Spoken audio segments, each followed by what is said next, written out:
This one's tough. A father in New York whose one-year-old twins died after he left them in a hot car had father in court today. He'll have to wait to find out whether he'll face prosecution. The judge set his next hearing for the 27th of this month. Cameras were not allowed inside, but our producer was in the courtroom and says that Juan Rodriguez appeared distraught while his wife and children sat in the row behind him. Rodriguez now faces manslaughter and negligent homicide charges, plus endangering the welfare of a child. He says on Friday he dropped his older child off in daycare with the twins inside the car in the back seat. Then he drove to work in the Bronx. Wasn't until he left his office later that day and started driving again that he realized his kids were still in the back of the car. It was super hot in New York on Friday, really hot, and they died there. He told police he just blanked out, that he didn't remember. And his wife says he's a great father, would never hurt his children on purpose, never. He is not that person. There's a chance Rodriguez will not face prosecution. Prosecutors get to make their own decisions whether to move forward with a case like this. The nonprofit group Cars and Kids reports their research shows in almost 40% of accidental death cases, 40%, parents do not face charges. So why? Bob Bianchi's here. He's a former prosecutor who worked on several cases where children died in hot cars, currently a criminal defense attorney. This is so hard. Right.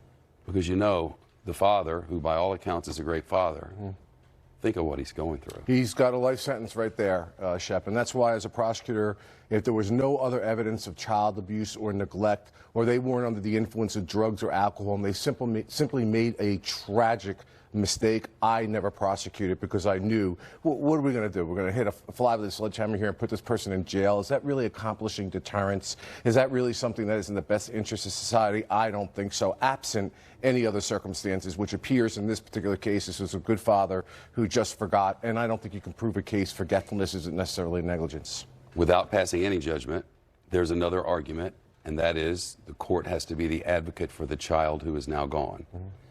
And the court has to make these decisions. And we're all human beings. That must be very hard for those who make these decisions. It is. It's gut-wrenching. And really, the prosecutor is going to make the charging call as to whether they're going to present this case to a grand jury or not. They've only charged right now. What kind of things play into this? The obvious ones you've already talked about.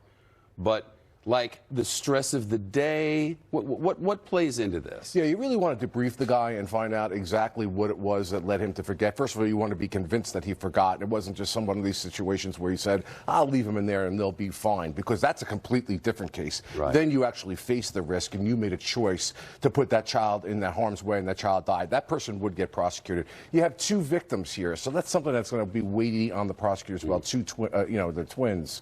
But does what the mom says have any? Yes, Shep, great question. I mean, she is a victim as well. Oh, God. And if that mother is going to say, listen, here, this is what I'd be saying as the defense attorney, and they got Joey Jackson, he's a very good lawyer, he's a personal friend of mine, Yeah, and they're going to be sitting there and they're going to say, wait a minute now, are you going to harm this wife and the other children further by incarcerating for anywhere between 5 to 15 years, which is one of the charges against him? Does that make any sense? Listen, let's not criminalize what is a tragic accident, because over the last 2 decades, Shep, things that used to just be considered accidents that could be handled in civil courts, for some reason have become criminalized, and I think we need to take a step back from that in a case like this. So it depends on the prosecutor and how the prosecutor thinks about this sort of thing. This man's rest of his life is in that hand. Should this be more institutionalized? Should there be stricter rules?